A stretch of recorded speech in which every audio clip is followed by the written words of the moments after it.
La empresa donde trabajaba mi padre era fuerte y tenía dos escuelas para los hijos de los empleados. Y por Reyes, pues la empresa traía regalos para todos.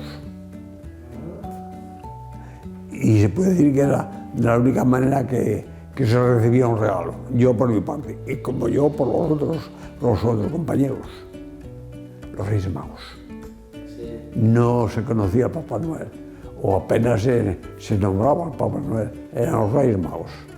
La gente, aunque no hubiera mucho, siempre se gastaba un dinero en comprar recibos de lotería.